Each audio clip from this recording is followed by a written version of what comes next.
Hello guys! So, today, i-guide ko kayo kung paano ako nag-register dito ng DTI dito sa website. And yes, possible na po dito sa website. So, i-click nyo lang yung link na to. Nandito na rin naman siya sa Notion file or check nyo na lang to. And then click register. Ayan, basahin nyo lang to. Basahin nyo tong terms and conditions and make sure na you agree. And are you a stateless person? Ang sagot dyan is no. Are you a refugee person? If you are, well, sagutin nyo to ng tama. Pero dito, no. Nang nilagay ko dito, no. Citizenship, alam nyo naman na, Filipino. First name, last name, ilagay nyo dyan. Sige, i-test natin. Lagyan tayo ng test. Test, yan. Select lang tayo ng kung ano-ano. Yan.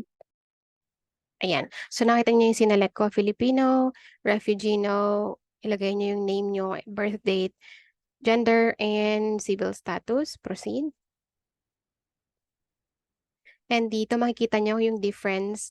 So, sabi dito, ang business scope is national ba? Buong Philippines ba? 2,000 siya. Kung regional lang, sa region nyo lang ikaw mag-business, eto lang, 1,000 lang. And kung dito lang, city municipality, ano to, yung mga small store owners, pwede dito. Kung barangay lang, ito yung mga sari-sari store, parang ganon. So, sa akin kasi national kasing service ko, website design. So, ito ang pinili ko. So, ang binayaran ko 2,000. So, i-assess nyo maigi kung saan kayo dito, okay? Tapos, dominant name, ito. Dominant name refers to the main identifying words or numerals or combination of letters and numerals attached to your business name. Okay? Ano yung business name mo? Ito, dominant name. 1. Ako kasi, ang pangalan ko, nilagay ko dun Desiree. So, Desiree, basta Digital Design Services, parang ganon. So, tapos, nandito naman yun, ano yung descriptor? Sari-sari store ba? Pwede kang mag-search dito.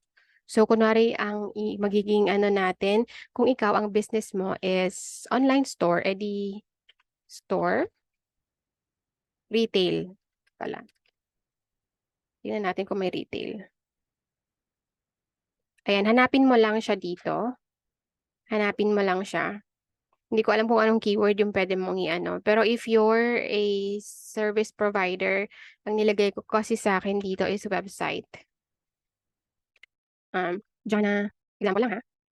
Design, or digital pala yung ginamit ko dun. Digital. Ayan. Ito na lang, design services. Okay. Check availability. Anong gusto mo ba? Mauna yung digital design or yung Jana? So, validate mo lang.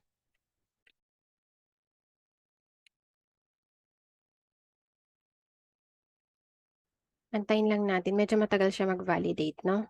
Mag-scroll down ka lang dyan. Sasabihin niya kung saan ka nag-fail. Dito, IPO words, ibig sabihin bawal gamitin yung pangalan na Jana. Actually, yung sa akin is supposed to be, yung business name ko is Desire Conversions. Kaso lang ayaw niya rin tanggapin yung Desire. So, ginamit ko na lang yung first name ko, which is Desiree. So, Desiree Conversions na lang inilagay ko. So, kung ganun, wala kang choice kundi palitan. So, tignan mo kung saan ka dito nag-fail and papalit-palitan mo lang yan hanggang sa mag-push through siya. Kapag tinanggap na yan, tignan natin ha. Juliet.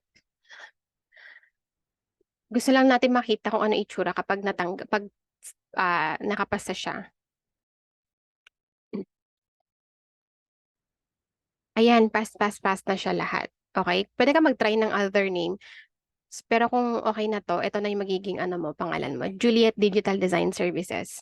So, kayo, hanapin nyo na lang dito, gumamit kayo ng iba't ibang keywords para makikita nyo kung saan talaga fit yung descriptor nyo. Alright, so kung magna-next ka dyan, eto na, dito ka na magbabayad. So, eto na yung business registration. Tapos, kapag nag-proceed ka dito,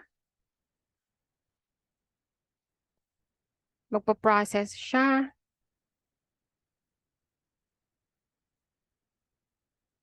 Ito yung reference code mo. Okay? Kindly take note of your reference code as it will be used in all your transactions. Kapag nag-continue ka pa dito, nandun na yung mga payment methods. Ako, ang ginamit ko is GCash. So, i-screenshot nyo na to kaagad kasi kakailanganin yan. And then, kapag nakapagbayad na kayo, meron kayo makukuha na, ito pala yung available. So, i-flash ko na lang sa screen kung ano yung tsura. So, ang magiging itsura niyan is pag nag-continue ka pa dito, ang nandun na yung payment page. So, ito yung mga payment methods na available. GCash, Visa, Mastercard, JCB, PayMaya, Landbank, LinkBiz, or pwede ring over the counter DTI teller mismo. Pero since online tayo, ang pipiliin mo yung pinakamadali, which is GCash or PayMaya. So ako nagbayad ako and instant siya. After ko magbayad, meron na akong nakuhang digital copy nung receipt. Meron din akong digital copy nung certificate ko na siya. So, yun na, registered na ako sa DTI. Ganun lang siya kabilis. Hindi ako inabot ng 1 oras. I would also like to remind you guys na nakausap ko yung taga dun sa munisipyo. Tinanong ko kung kailangan ko pa bang mag-register sa office or kailangan kong kumuha ng receipt. So, that's a different thing. Kung ang service mo or ang business mo is kailangan ng resibo, kailangan mo pa rin makipag-communicate sa kanila para bigyan kanila nung resibo. Parang may babayaran ka sa mayor's office, parang gano'n. So, better kung makipag-communicate pa rin kayo dun sa munisipyo kung hindi naman digital services or hindi niyo naman kailangan ng resibo dun sa ire-register niyo na business niyo, okay? May part dun na manghihingi sila ng PhilSys ID.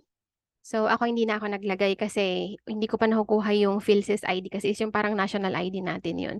Wala pa naman ako dun, so hindi naman pala siya mandatory. So, hindi ko na lang nilagyan yung part na yun and hindi naman siya naka-asterisk, ibig sabihin hindi talaga siya required. So, skip nyo na lang yun kung wala kayong PhilSys ID or national ID. So, yun lang. I hope na na-explain ko na maigi. And yes, kailangan kasi nyo mag-register sa DTI kasi yun yung proof ng business nyo. Kapag nag-register kasi kayo sa HitPay, which is yung payment gateway na pwede mong i-integrate kay Shopify para sa online store mo, mag-collect ka ng payment kailangan ng proof of business. So, eto, instant naman siya, hindi naman natagalan. Parang right after magbayad, agad-agad ko na siyang nakuha yung digital copy ng certificate and receipt ko.